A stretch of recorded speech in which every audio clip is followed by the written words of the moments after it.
Here is a video clip from Tovia Singer's video uploaded 2 months ago called Isaiah Predicts Christendom's Utter Destruction and Israel's Forgiveness, explains Rabbi Tovia Singer. This video is about Isaiah 27. And where are you calling from?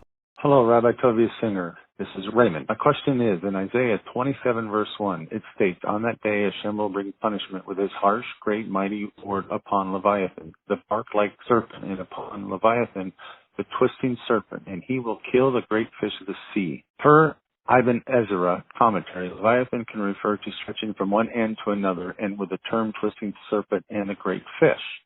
Question: could Isaiah 27, utilizing these two statements, could this be in regards to one entity, since we see some religions stretching around the world, and two, since the church is using the fish as a symbol, peering back to Isaiah 27:1 in respect to the term great fish, could this verse in Isaiah be referring to the church? Thank you. Bye. Thank you for your call. Go ahead and hang up and tune in for your answer. Thanks. It's a fascinating question, and the context is correct, which means that Isaiah 27 is a very famous chapter because it describes the full redemption of the Jewish people and the destruction of those who subjugated the Jewish people.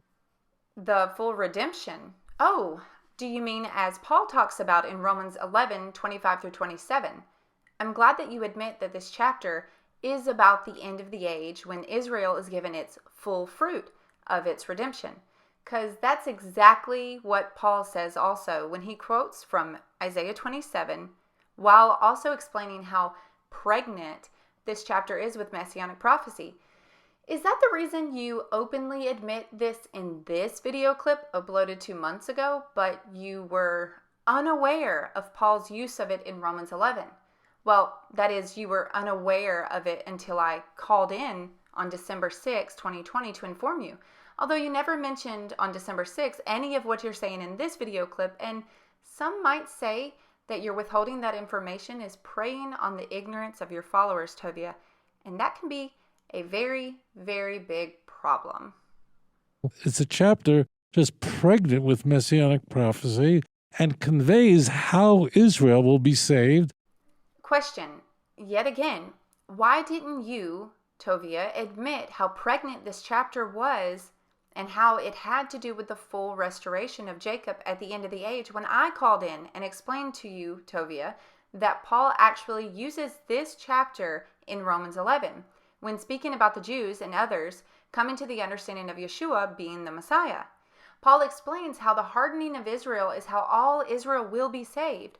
When I challenged you, Tovia, you never at all mentioned what you're mentioning here.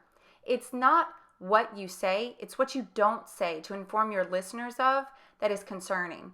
And that can be likened unto unequal weights and measures, which again is a big problem. And it tells us by what means will their sins be atoned for, which is mind-blowing. It actually tells us how the sins of the Jewish people will be forgiven at the end of days. For a moment, I'll just show you how exquisite this is. In Isaiah 27, verse 9, it says, "L'chein bezois yichupar avoin Yaakov." It is by this means that the sins of Jacob will be forgiven, will be atoned. In fact, you hear the word chupar is the same word as kippur, covered, finished, done.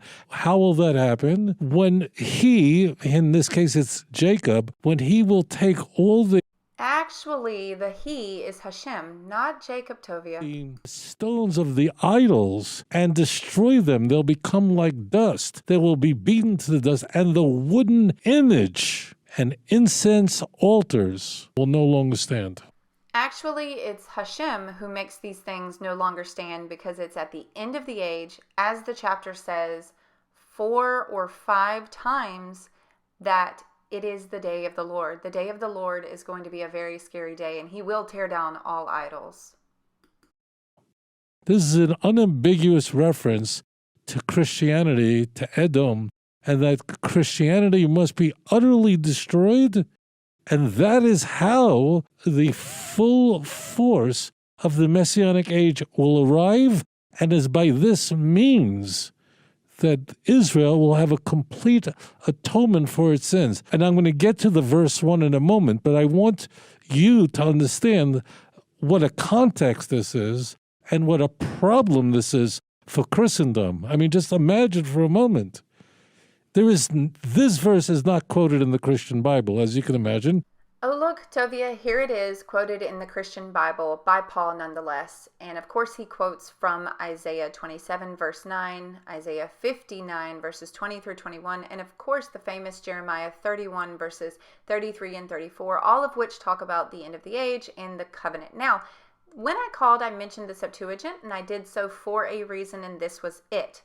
Now, another thing I want to focus on here is the fact that the very mention of Paul using this should show that it is pregnant with Messianic prophecy, but it is not Jacob who atones for itself, it's Hashem who does it.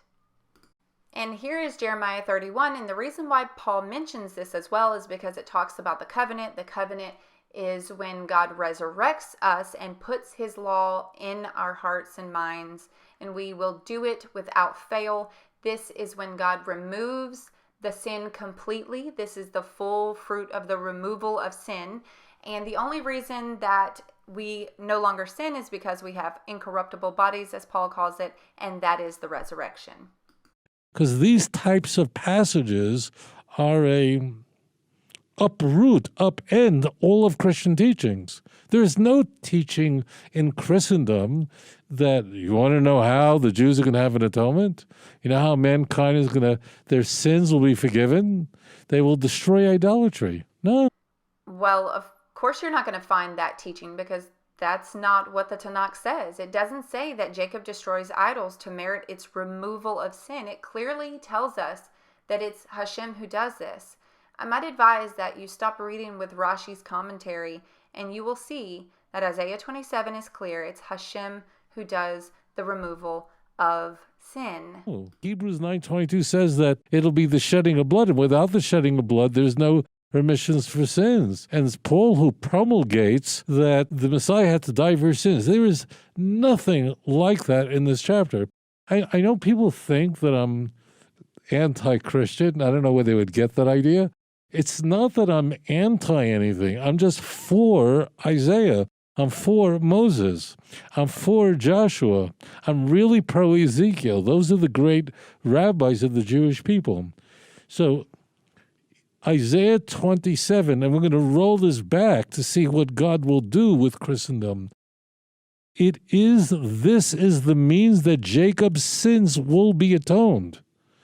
That he, meaning Jacob, will destroy idolatry completely. And God will then forgive his sins. It's amazing. Do you understand? I want to talk to the Christians for a moment. Because you think probably the Jews we hate Christ. We hate Jesus. No, it's just every idea espoused by the church is opposed by the Jewish scriptures, is antithetical to the prophets of Israel. If we dial it back, the chapter begins with the destruction of the chief enemy of the Jewish people. On that day, that in that day God is going to punish with his sword. There's a direct, unambiguous reference to the doctrine of the Trinity. Do what? I mean, is this even a real argument? I mean, there's more validity in a Trinitarian saying, hey, look, I found the Trinity in the Shema. See, Shema Israel, Adonai Eloheinu, Adonai Echad. Like, there's so much more validity in that than there is in Tovia somehow thinking that the Trinity is found in Isaiah 27, verse 1. That's asinine. But for those of you that want to see some extra biblical content, stick to the very end. I will show you what it says the Leviathan is. But I'm not sure what Tovia thinks the sword is here. I'm not sure if he thinks that's Israel or if that's Assyria. But in Isaiah 66, the Lord tells us that he's going to use the sword to punish the entire world, which again proves that Isaiah 27 is about the end of the age when God enacts justice and removes idolatry. So here is Isaiah 66, and I put this portion in highlight where it says, "For with fire and with his sword the Lord will execute judgment on all people, and many will be those slain by the Lord." Now, if you read the chapter, you'll clearly get the same idea that Isaiah is talking about a time that is going to be very, very hard. And this is what the New Testament would ultimately call the times of tribulation. The pains, the birth pains of a woman that gets worse and worse and worse until ultimately the child is born. And then, of course, that brings joy. Same thing with the resurrection. It is likened unto that time. And if you continue to read all the way down to verse 19 and 20, and that's exactly what it's talking about there. As promised, here is 2 Baruch chapter 29. It's talking about the end of the days and how Hashem will protect only a certain few amount of people. And it shall come to pass when all of this is accomplished, that was to come to pass in those parts, that the Messiah shall begin to be revealed, and Behemoth shall reveal from his place, and Leviathan shall ascend from the sea, those two great monsters which I created on the 5th day of creation, and have kept until that time, and they shall be for food for all who are left. And you might say, well, that's weird.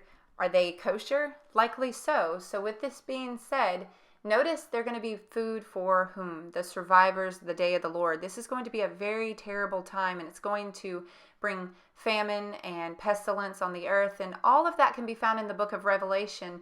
And just a side note, guys, this book is believed to have been written right around the time of the book of Revelation. And of course, at the end of this, highlighted in blue, it just basically says, after these things have come to pass, when the time of the advent of the Messiah is fulfilled, that he then shall return in glory. And that again is what the book of Revelation says. So I hope that this video was helpful and that it basically shows you how Tovia doesn't give all the details that is needed in his commentary and how that can affect the viewer's understanding. Tovia should have told the listeners the day I called in the same info that he says in the past, especially since I informed Tovia that Paul thought that Isaiah 27 was absolutely pregnant with Messianic prophecy, and that's why he used it in the passage in Romans 11 regarding his Jewish brethren coming to faith in Yeshua HaMashiach.